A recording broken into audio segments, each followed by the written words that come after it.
ఇప్పుడు 2026లో మనం చూసుకుంటే 2025 అయిపోవచ్చింది. సో ఈ ఇయర్ చాలా వరకు చాలా డిఫరెంట్గా ఉన్నాయి. ఈ ఇయర్ అంటే క్వాలిటీ పరంగా, లెక్కల పరంగా, అడ్మిషన్స్ పరంగా, ఓకే. సో క్వాలిటీ వీళ్ళు ఇచ్చే పరంగా చాలా డిఫరెన్సెస్ నాకు తెలిసి 2017 నుంచి నేను ఈ మార్కెట్లో ఉన్నాను. ఆల్మోస్ట్ 9 ఇయర్స్ నుంచి ఈ మార్కెట్లో ఉన్నాను. ఈ సంవత్సరం ఉన్నంత యూనిక్గా, ఈ సంవత్సరం ఉన్నంత డిఫరెంట్గా ఏ సంవత్సరం లేదు. నాకు తెలుసు, నేను బయట పెట్టకూడదు ఏ ఇన్స్టిట్యూట్కి ఎన్ని అడ్మిషన్స్ వచ్చి నాకు అవగాహన ఉంది.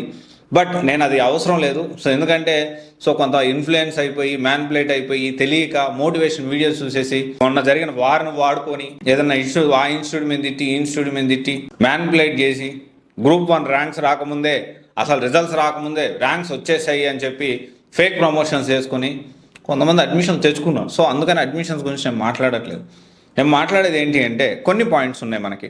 సో మనం టాప్ ఇన్స్టిట్యూట్స్ మనం ఒకసారి గమనిస్తే దాని తర్వాత ఏ పాయింట్స్ చూసుకొని ఎలాంటి జాగ్రత్తలు తీసుకోవాలి ఒక ఇన్స్టిట్యూట్ జాయిన్ అయ్యే ముందు అది మనం తెలుసుకుందాము. క్వాలిటీ పరంగా ఏకేఎస్ ఒకటి, అంటే టాప్లో ఉన్నవి క్వాలిటీ పరంగా నేను మాట్లాడుతూ ఉన్నాను. మిగతా అన్నీ బాగలేవని నేను చెప్పట్లేదు, అన్నీ కూడా బాగానే ఉన్నాయి. As per my point of view, students feedback, చాలామంది దాదాపు కొన్ని సంవత్సరాల నుంచి ఏ ఇన్స్టిట్యూట్ ఏం చేస్తుందనే విషయాలు నాకు పూర్తిగా అవగాహన ఉంది కాబట్టి నాకున్న అవగాహనతోటి నేను ఈ విషయం చెప్తా ఉన్నాను. ఏకేఎస్ ఒకటి, తర్వాత శరత్ చంద్ర, ఆ తర్వాత లా ఎక్సలెన్స్, ఇలా చెప్పుకుంటూ పోతే కొన్ని ఇన్స్టిట్యూట్స్ టాప్లో నిలబడ్డాయి.